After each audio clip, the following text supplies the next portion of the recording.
Welcome to episode 107 of the G2 on 5G. It's the latest inside scoop on everything 5G. We cover 6 topics in about 20 minutes, and it's brought to you by More Insights and Strategy. I'm Anshel and joining me again this week is Diana Govertz, Senior Editor at Fierce Telecom.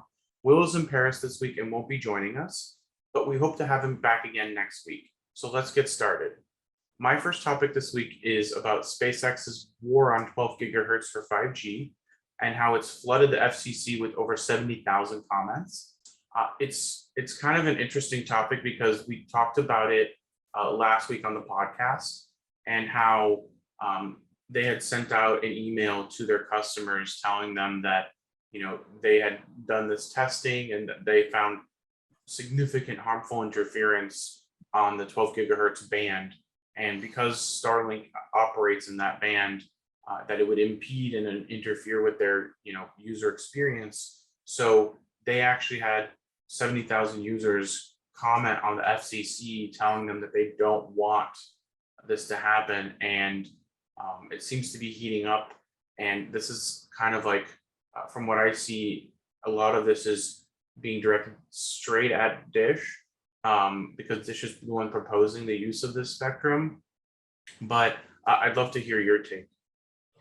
Yeah, so I'm probably not as up to speed on the 12 gigahertz back and forth as I should be, but I can comment on some thoughts around SpaceX and Starlink and why they might really, really want the spectrum, right? So when Starlink adds capacity, they do that through either adding spectrum or adding more satellites. And, obviously, you don't want one of those two resources to be depleted by other people using like 5G. And another thing is that right now, Starlink's network is really relatively unloaded, right? There aren't too many people on it. But if you look at, I know this is something that probably I mostly follow, but if you look at their RDOF winnings, SpaceX has huge commitments that they need to cover tons more people using these satellites. And so, if they only have two options to increase capacity and already they're having trouble meeting the speed benchmarks that were set under the RDOF process, they're going to do anything they can and fight scrappy to make sure that they don't lose out on that money, because it's millions of dollars. I think it's almost $1 billion. I think it's something in the realm of upper 800 millions, if I remember. Yeah, I think I remember it being around 900 million. And yeah, it's a significant chunk of money. And what's interesting is they are raising prices on customers as well, both on the hardware and on the services. So it's kind of interesting to see where this will go if they run into any kind of roadblocks. But yeah, to your point, I think they're being very protective of their assets. And I know that Dish has already responded to some of, Starlink's claims about interference, saying that their testing methodology was bad. So this is probably going to be a topic that we continue to cover in future podcasts. Let's move on to your first topic. Yeah, for sure. So I wanted to talk about the AT&T CTO shuffle. I think you have some stuff to weigh in here. You and I were chatting about this offline earlier. So here's the thing. AT&T named Jeremy Legg, who is the former CTO of Warner Media, former CTO, I think also of Turner, as its new CTO for AT&T overall. And also it announced that Igal Elbaz is going to be taking over for Andre Fuchs. And that is for CTO of their networking business specifically. So from what I understand from talking to you and from some other analysts, this has kind of been a long time coming. Jeremy was kind of teed up to take over that CTO spot for a while now, as was Igal, actually. If you remember a couple of years back, he's shifted over into the wireline division, which at the time seemed kind of interesting because his background is more in wireless. And so, it definitely seems like a long-term planned move from my conversations, again, with analysts, yourself, Roger Entner, and some other folks. So I know a lot of people were shocked. A lot of people were panicking about what this might mean for their 5G strategy, for their fiber strategy, but it seems kind of like a steady hand on the wheel. I wanted to see what you thought about this because CTO definitely could have a big influence on, network strategy. Yeah, I think that my views kind of echo that. Like, this was like basically something that already was kind of in place, in the sense that strategically the people who were executing the current strategy were essentially elevated to higher positions. And you know, Andre has been in that position for a long time, and he's been with AT&T a long time. And I think that if you look at their strategy, I don't really see much changing. I think this is just kind of a confirmation of current strategy, but I do wonder if we will see any acceleration of the strategy with the new CTO leadership. Yeah, I'll definitely be keeping track of this because this is something I tried to ask AT&T directly about. I didn't get much of a response other than the statement that all the other media got. So I will be keeping track of it. I've spoken with Igal before about a variety of different things, and he seems really knowledgeable. So Yeah. based on my personal interactions with him, it seems like they're in good hands. But I will definitely be tracking this as well. I'm sure my colleagues at First Wireless. Great. Well, thanks a lot for that. My second topic this week is GE Healthcare is opening its first 5G innovation lab, which is specifically aimed at transforming remote care.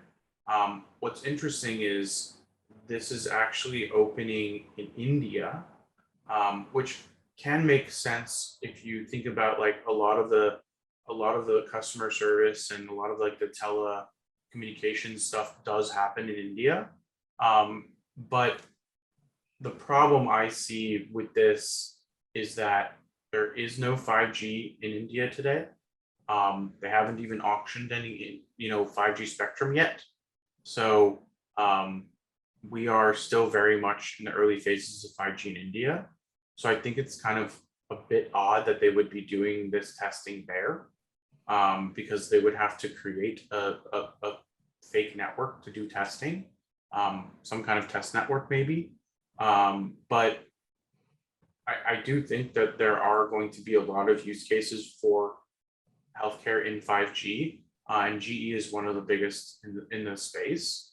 But it just, it confused me a little bit just because it's probably a good place to be doing it, but I feel like it's a little too early in terms of India. And I think they may have already planned this many years ago, but I don't think they necessarily planned India's 5G rollout taking as long as it is. Yeah. So I guess what I would add on this front is that I understand why you would be surprised. I've also been having some conversations with folks recently about what's going on in India on the wireline front, right? So there's a lot of work being done in terms of laying fiber, in terms of getting the internet interconnects, like the landing stations. They're looking at expanding those because right now that's a bottleneck. So it seems like there's a lot of movement on trying to get the latest technologies there and deployed and scaled. So I wouldn't be too shocked if 5G follows relatively fast. And also, I think you have to keep in mind the size of the market, right? So, behind the US and China, India has the potential to be, a massive market. And if you can get a foot in the door from the get-go, that to me seems like it would make sense why they would do something like this. But again, something to watch. I know that there's a lot going on the 5G front, and I'm sorry because my cat will not leave me alone. It's fine. It's not a big deal. The listeners probably can't hear it, but people who are watching the YouTube version of the podcast can see the cat doing the rounds across around the laptop. But yeah, I think the other thing that I was thinking about was, to your point, India does have a lot of scale and opportunity for scale, but it will be interesting to see how much of that scale happens in urban centers and how fast that grows, because a lot of India's customer bases are mostly centered around the big cities and fairly dense populations. But yeah, let's move on to your second topic. Yeah, sure. So this story is actually slightly older than some of the stuff that was from this week, but I still thought it was worth mentioning. I checked your previous episode. I didn't see it on there. But so this is talking about T-Mobile expanding its 5G home internet again. They're hitting 5 million more locations across a couple different states: Colorado, Iowa, Kansas, Missouri, Oklahoma.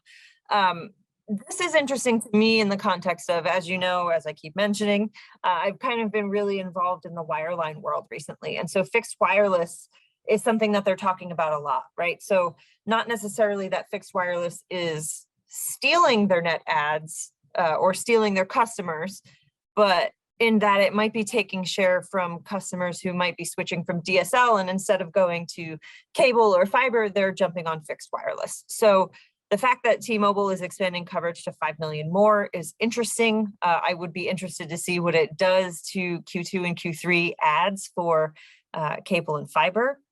The other thing I would mention is that I didn't delve too deeply into the specifics of what markets in these states, but these all seem to have, significantly rural areas. And if you pay attention, that's where T-Mobile's been targeting, right? Because they don't want to use up all their mobile spectrum or capacity for fixed wireless. Some critics in cable have said that, maybe fixed wireless will run out of capacity eventually, and then those customers will come back, but I think we'll have to see. Do you have anything to add here?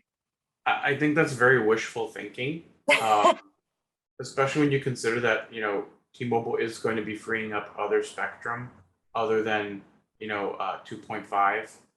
They already freed up 1900, and they're going to free up more spectrum as they shut down, more bands and just leave 4G as like a backup, right? So I think that when you look at fixed wireless, T-Mobile's not alone. There's also Verizon, and Verizon's pushing their fixed wireless very heavily as well.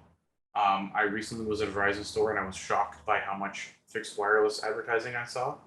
It's like almost like they weren't even interested in selling phones anymore, even though the store is mostly phones.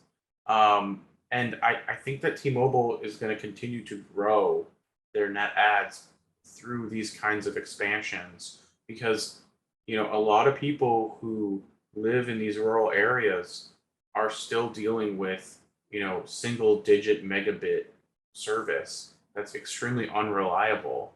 And if T-Mobile's coverage in a place like, I think it was South Dakota, if they can really cover the whole state like they covered South Dakota with 600 megahertz and then supply additional spectrum, wherever it's possible, I think that's already a huge improvement over whatever people have today. And so many people are like extremely disappointed with whatever their wireline service is that T-Mobile doesn't even have to really offer competitive pricing, even though they are. And I think that it's going to be very difficult to get people to leave these fixed wireless services and go back to a wireline service unless there are improvements made. And I think that's always been the crux of the issue, is just that there haven't been very many upgrades. Yeah, and I would add that, I think when a lot of folks talk about broadband speeds and everybody criticizes the FCC's 25.3 benchmark as being way too low, I feel like that conversation is heavily biased towards more urban and suburban areas because, right, even 3 years ago before we moved to where we live now, I had the broadband I was paying for was 10.1 in New Jersey. And the tech, when I asked if I could get faster speeds, the tech said, no, you're not even getting 10.1, you're getting 6 and below. So, I mean, the benchmark here is really low for fixed wireless providers, especially in slightly more rural areas. I mean, I was in a rural part of New Jersey, but still, we had fair population density. And, I think people should keep that in mind. The bar is low. I also would add that in my mind, the biggest problem that potentially we have is we're trying to apply the same standard to every place. And I think that, the standards might actually depend on population density. And also the standards and the economics of, wireline and wireless technologies generally are based on population density. And trying to push somebody to deliver 100 megabits in a place where there's not enough people to justify it might be a problem. And you end up not getting any service as opposed to slightly slower service. So I think there might be a better gradient approach that the FCC might want to consider as opposed to, a blanket number for the entire country, which what blanket number has ever worked for the whole country for anything ever? Yeah, anything ever, especially now. But I don't want to get hung up on fixed wireless. I know you have one more topic in store. Yeah, so my last topic for this week is that Nokia and LG Uplus have signed an MOU to do joint R&D for both 5G and 6G, which I think is interesting because, first of all, they're still talking about doing 5G R&D together, and it's not just super far out there 6G development, and that it's research on open radio access networks, Open RAN, and that will be the focus of what they plan on doing, because I think that they see Open RAN as a bigger opportunity for future technologies, and potentially reducing the cost of rollouts. Because if some people are to be believed, terahertz it might be an opportunity in 6G, which I think will only increase the cost and density of deployments, which would only further justify the need for some kind of open radio access network. Yeah, I like you said, I think it's interesting that they're talking about 5G research. And, we've heard a lot about 5G this and 5G that, a revolution this, and, I don't want to be a Debbie Downer, but I feel like it hasn't really materialized in the way that was promised. There was a lot of hype, and I'm still kind of wondering what the big deal is. And I say this, I've been reporting on wireline for the past year, so I haven't been, in the trenches on 5G as I have been previously. But I mean, I'm still in the industry. I'm still paying attention. So what do consumers think? So I mean, I just so in that context that 5G has been promised and to my experience not really delivered in that revolutionary way, right? Like I have faster speed on my phone, but I'm not walking around with AR goggles. It seems kind of ludicrous to talk about 6G. That said, I do know technology cycles are really extended. Folks are working 10 years ahead of things. So, they're not the only ones, I would say. There's, the 6G flagship that's going on. I think there's also a 6G North America group that's working on 6G as well. So they're not the only ones that are forward looking, but part of me wants to be like, guys, focus. We got to get 5G done before we start looking ahead. But I know that's not the way things work. I know kind of got to have that dual focus. I found, since I've been covering the Gs since before 4G launched, I remember when 4G was promised, and they were promising gigabit speeds, and they were never achieved. So I just think it's one of those things where a lot of the Gs are always overpromised in terms of what they can deliver, and then the next G ends up delivering on what the previous G was supposed to deliver. That's what I found, at least. I've only been around for about 15 years, but I think that we'll probably see a lot of 6G doing what 5G was supposed to do. Kind of like we're seeing 5G do a lot of what 4G was supposed to do. So I think there's a lot of good fundamentals that are being put in place, but to your point, these are very long development cycles. They generally take a decade to come to fruition. And the first few years are always the rockiest. So let's move on to your third topic. Yeah, sure. So it's not something I bring up with glee by any means, but I wanted to talk about the parallel wireless layoffs that happened this week and what that might mean for 5G Open RAN, right? Because they're one of the big players in the Open RAN space, and even though they seem to kind of have been left off the dish vendor list, they certainly have been working with several other big names, Millicom, Orange, Vodafone, Inland Cellular. They've been really involved. And so, 9 months ago, they were talking about growing.